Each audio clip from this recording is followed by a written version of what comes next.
Welcome to another episode of the 99 Seconds Career Podcast. My name is Jürgen Schmid. I am career mentor and coach, consultant, teacher and speaker. Here we will bring up all kinds of career aspects in a way you have maybe never heard before. I like you to have an awesome career. Therefore, I give you something money cannot buy, sharing experience and insight. All this every other week in 99 seconds or a bit more. Many of you who listen to this podcast, maybe even have subscribed to, do this because you are looking for a job. It might be finding your first job or a new one because you have lost your last job or because you want to make a move from your current job to another one for whatever reason. In my mentoring practice, I often support people who find it difficult to land a new employment. We spend quality time to explore why this might be the case and what maybe needs to be improved or changed. What often surprises them is that we are not only talking about how to update their CV and or their online profile. Of course, this is needed, but it is by far not the only thing that needs to be explored to increase their chances to find a job they are looking for.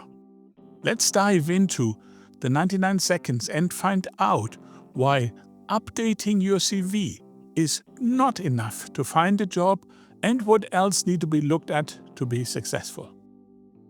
You can look at the finding a new job process in many ways. For our discussion now, I want to suggest 3 phases. 1. Stuff to do before writing or updating your CV. 2. Updating your CV. And 3. Stuff to do after you have updated your CV. And in this episode, we will skip the CV updating step and focus on what to do before and after. You will get to know Carlo a little bit, but please keep in mind, Carlo could equally be Carla. I had Carlo approaching me to help with his CV. Of course, I'm happy to do this. Like others before, he was surprised that we didn't immediately got into the word crafting, formatting, and structure of his CV. Our conversation started with a simple question. What do you want? I mean, besides a contract and a salary, how do you describe a job that you would like? What environment do you want to work in? What are the things you like to do? Questions like that. What is important for you? And we tend to dig deeper. Why is that important for you? Carlo wasn't sure how these questions would help him. Carlo, how can you apply for any job if you do not know these things about yourself? You do not need a job. You need a job that is right for you. Otherwise, you will be unhappy every day and eventually resign and start all over.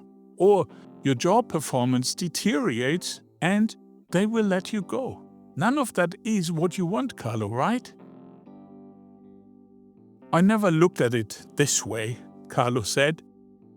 And once he had those answers clear in his head, writing the CV became rather simple, even mechanical, you might say. Plus, during an interview, he could convincingly answer those "tell me about yourself" questions. So before writing or updating your CV, be clear about what you want and why. Investing that time to find your answers will pay off straight away and on the long run. Your CV will shine, not because of the nice format, but because it is authentic. All of this is not necessarily easy. A career coach or mentor might help. Okay, you got that authentic, convincing CV. Just send it out, right? This, at least, was what Carlo wanted to do. But sending the same CV over and over to apply for different jobs in different organizations is causing an issue because it reads generic. Recruiters and hiring managers do not like generic CVs. They expect a CV that is specific for them, their organization and their role. In the beginning, Carlo was not too happy to tailor his CV for each job application individually, but he did the needed research about the organizations to make his profile relevant for them. He understood that if he cannot show that his skills and competencies, his achievements and motivation are relevant for them, his CV carries little to no value to the organization. And the same applied for his cover letters.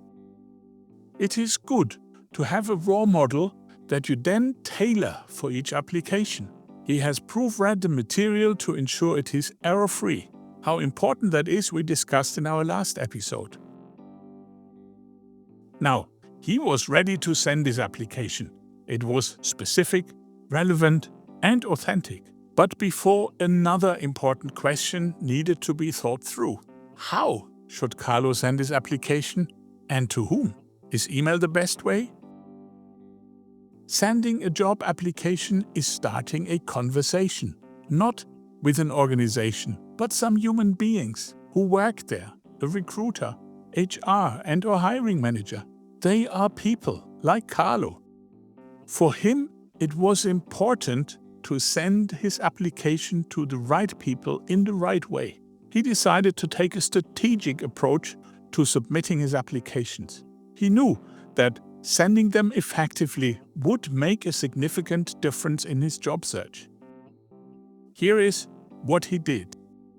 Carlo spent time on each company's website and LinkedIn page to understand their preferred application methods and to identify key contacts. For smaller organizations, he found the hiring manager's or recruiter's name and email address. For larger corporations, he used their online application portals, but also tried to connect with employees on LinkedIn. When sending via email, Carlo used clear, attention-grabbing subject lines like experienced marketing specialist, application for whatever the position was. He kept his emails brief, highlighting his enthusiasm for the role and summarizing his key qualifications that are relevant for the role. For online portals, Carlo carefully followed all instructions, ensuring he uploaded documents in the correct format. And before hitting send, Carlo double-checked all his materials for errors and typos. He made notes to follow up on each application after 2 weeks if he hadn't heard back. By approaching his application submission thoughtfully, Carlo felt confident that he was presenting himself in an authentic way and in the best possible light to potential employers. I was really happy for him that with all of the hard work he did upfront and a quality before quantity approach, he did find a very good job that he was happy with. He recently accepted a promotion and told me that what he has learned during our mentorship made him feel confident that he took the right decision to accept that new role. This was some insight about why only updating your CV will not get you far and what else you need to do to stand out. If you want, share your career stories or challenges with me and let's continue the conversation. I would love to hear from you, whether you live round the corner or on the other side of the world. If you like my approach towards career and professional development and want to get some more personalized guidance, please reach out. I am here to help. Use Spotify or my website to get in touch. And please, don't forget to subscribe, leave a review, and share this episode with someone who could use a little extra career inspiration. Hope you enjoyed listening, and you will tune in for our next episode in 2 weeks. We will then consider why job applications and our professional careers in general may be perceived as challenging, even when they are not inherently difficult. This was another episode of the 99 Seconds Career Podcast. Thank you for listening and thinking along. I wish you success for the paths you're following or creating. My name is Jürgen Schmid, and until next time, be the difference. Remain curious and shine.